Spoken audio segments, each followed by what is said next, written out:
originally intended for this to be just a single video, but this is going to have to be a part 1 of 2. I have finished my Linux gaming PC build. To rewind for a second, a while back, I experimented on doing a dual boot setup on my primary computer that I also use for video editing, with the plan being of use this computer for gaming on the Linux side, booting is there for that, switch into Windows for the video editing stuff, and do some, and also like try to transition into having the like some of the hosting stuff running through the Linux side as well. The hosting portion of this ended up going to my server, which I've done a pre-passed build on, the NAS, not bat build, but past video on for the NAS. And so because ultimately, because of drive file system incompatibilities between operating systems and various other factors, was not working out as planned. And thus decision was, okay, for the gaming computer side of things, I would build, and this is before the final price point was announced for the Steam machine, I was going to build my own Linux gaming computer. I'd watched a video from My Life in Gaming where they kind of talked about their own specs for their own Linux gaming PC they'd built that was meant to be somewhat comparable to what was suspected to be coming out for the Steam machine. And I'll do something similar. in between then and now, or not long after between they built the computer and the video came out, like RAM prices were already bad for DDR5, they got worse. So consequently, what I ended up doing is making some adjustments to the build design. And I'll put the link to the PC part picker build on the show notes below. Some of these things, the prices that are on here are not what I actually paid for some of these stuff. For starters, got a deal on, like, I took advantage of deals, basically. I managed to get the RAM. So what I did is I switched to DDR4 RAM rather than using DDR5. Consequently, also this meant that while the PC that My Life in Gaming used, built for theirs, was using an AMD processor at the time, there weren't particularly many AMD system boards for DDR4 available, so I ended up having to go with Intel. And so I've got all the specs on there, but otherwise I use a lot of the other common parts. I use the same video card they used, same NVMe solid state drive. I also had an additional 2.5 inch solid state drive, like 256 gigabytes lying around from the planned NAS build, and I ended up putting that into the computer as well, using that as an operating system drive, and then doing the games install onto the NVMe, just because that way I've got the storage there. And also that way, theoretically, potentially, knock on wood, if I had to switch operating systems or what have you, I could theoretically say, hey, point to that drive and hey, here's all the game files, and hopefully the reinstallation process would not be as messy necessarily. So I would say a few notes with this. I'm gonna put some pictures I took of during the build process on here. Because of the change of system board that I ended up using and some unexpected complications with the process. First off is, to back up for a second, I like the case. I use Lian Li, the A3 Micro ATX Mini Tower case. Excellent case. Very good build design, very well handled for modularity. This is definitely something where, honestly, it, like, now they've kind of figured out how everything comes together and that sort of thing. This is something where I could potentially, if I decide, hey, if we get a significant price drop for DDR5 RAM and processors and that sort of, and video cards and that sort of thing, and I decide, oh, I want to upgrade to a system board that does DDR5, I could do that. I could pop the board. I could, like, reasonably, with, I mean, it'd still take like a few hours of work, but I could take the thing out, system board out, put the new system board in, and the new RAM in, and that sort of thing, and it would be a doable. It would be doable, perhaps more doable than the case I'm using right now. Quite pleased with that. On the other hand, this is kind of more an issue with the system board I'm using. Some of the headers that I needed to connect stuff for the case were masked by where I'd be putting the Arctic processor fans, Arctic case fans. I picked up as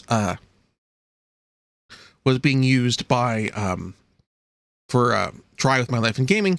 I picked up used a 5-pack of Arctic P12 Pro case fans, which can work nicely. I don't need particularly a lot of RGB.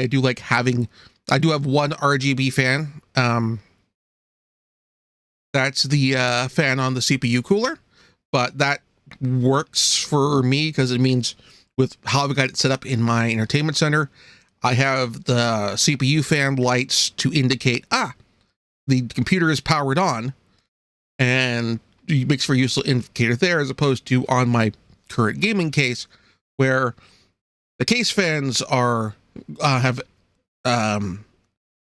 RGB and light up. The video card has RGB and light up. Also, the motherboard has RGB that lights up all the time, but lights up more when it's powered on. So, like, having a more limited application of the RGB works nicely. I like that the sides of the case on this are just kind of metal rather than the glass.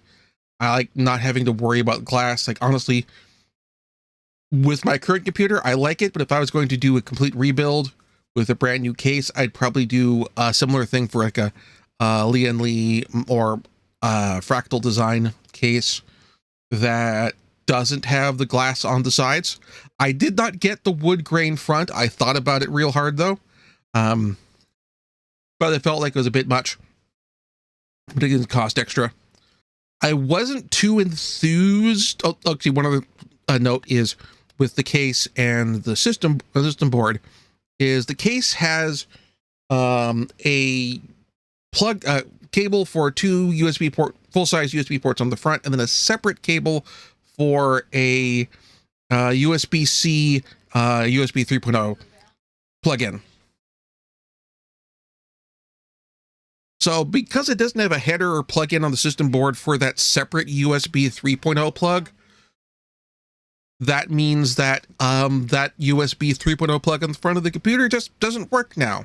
That is something where if I do end up, if that theoretical pie in the sky DDR5 RAM crash, memory price crash happens, and it's economical for me to actually do that much of an overhaul, that's something where I might actually put some serious thought into looking like, okay, system board that has that header on it. Because like when I was looking at the Lian Li case information on like Newegg, it wasn't quite clear to me from looking over the specifications that the case had that the USB 3.0 was a separate cable.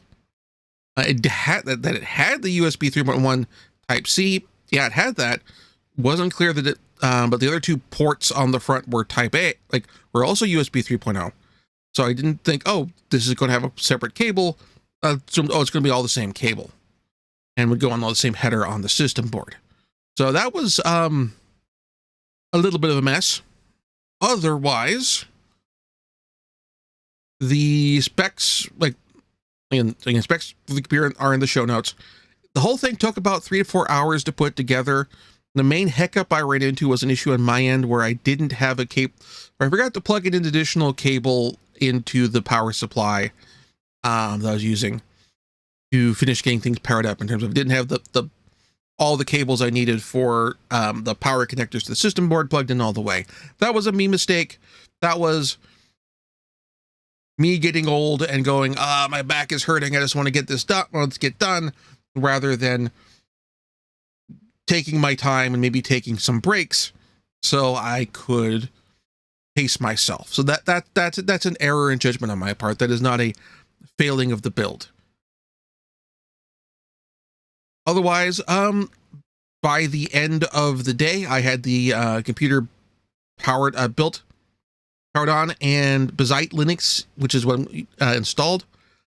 I did after getting the installation of everything set up, did run into a couple minor problems with my AV setup, which is why this is a 2-part video, because the hiccups in question made it so I could not capture footage from the computer itself, which is what I'm aiming to do. Part of my plan for having a separate consoleized Linux gaming PC was, this way I can be capturing the PC games I'm running on one computer, capturing that on the Windows PC, and or stream it on the Windows PC, and not have the game and the process of streaming it be competing for processing and display resources. So that we'll see how that works out. I'll do an experiment on that later.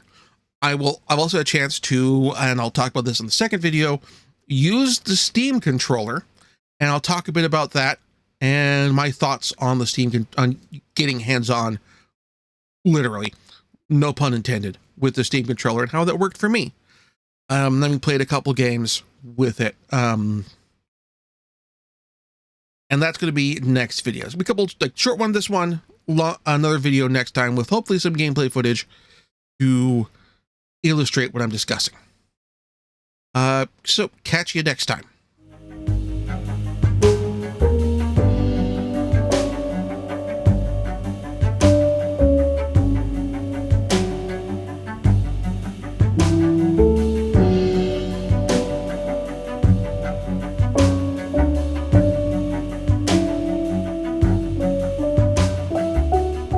Thank you very much for watching. If you enjoyed the show, please like and subscribe. And also consider backing my Patreon. Patreon backers get episodes up to 1 week early of this show and any future Let's Plays. Also, please consider backing my Ko-fi. Tossing me a few bucks also helps support the show, and it's not a monthly obligation or anything like that.